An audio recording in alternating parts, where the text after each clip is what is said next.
ప్రార్థన, విశ్వాసం గల ప్రార్థనకి దేవుడిచ్చే బహుమానం అంట ప్రియులారా.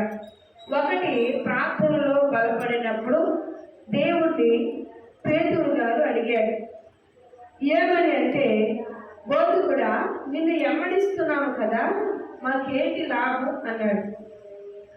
అప్పుడు యేసుక్రీస్తు ఒక మాట అన్నాడు, మీరు నన్ను ఎమ్మడిస్తున్నారు కదా, తండ్రి చిత్తమై ఆజ్ఞను పొంది భూమి మీదకి నేను వచ్చి తిని, కానీ నన్ను ఎమ్మడించిన వారికి నేను కూడా వారికి సమాన పాలమైన ఆ యొక్క ఆత్మను కుమ్మరించెదను.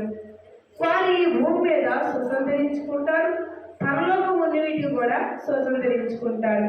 మరి ఫలించాలి అన్న మాట మనం చూస్తే వారు ఎలా ఉండాలి అంటే, కాలువ పక్కన పడిన ఒక చెట్టు నాటబడి దానికి నిరంతరం నీరు ఉంటుంది కాబట్టి బహువుగా ఫలిస్తుంది. విశ్వాసి ప్రార్థనలో ఉంటాడు కాబట్టి ప్రార్థన బట్టి ఆత్మ ఫలాలు, ఇటు సమృద్ధిగా మన శరీరం కావలసినవి, మనకు అవసరమైన ఫలాలు దేవుడు అనుగ్రహిస్తాడు. ఇక్కడ అంటున్నాడు, ప్రార్థన విజ్ఞాపములో ఎలా? ఒకటి, యేసుక్రీస్తు ప్రభువా, నీ సంగతులు మాకు బోధించుము. 2, మా పాపములు క్షమించుము. 3, పాపములు పడకుండా చెయ్యము.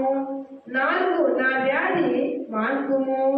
5, కష్టములు తొలగించుము. 6, అన్నపరములు ఇబ్బందులు లేకుండా చెయ్యము. 7, అన్నిటిలో నాకు తోడయుండుము. 8, నన్ను నా వారిని దీవించుము. 9, పిశాచ కార్యములు వలన చెయ్యకము. 10, అందరికీ నీ రక్షణ మార్గమును బయలుపరచుము. 11, పనులను సమృద్ధి చేయము. 12, నీ 2 రాకడకు నన్ను సిద్ధపరచుము. 13, నన్ను మోక్షములోకి చేర్చుకొనుము ప్రభువా. నీకు అనేక నమస్కారములు. హల్లెలూయా.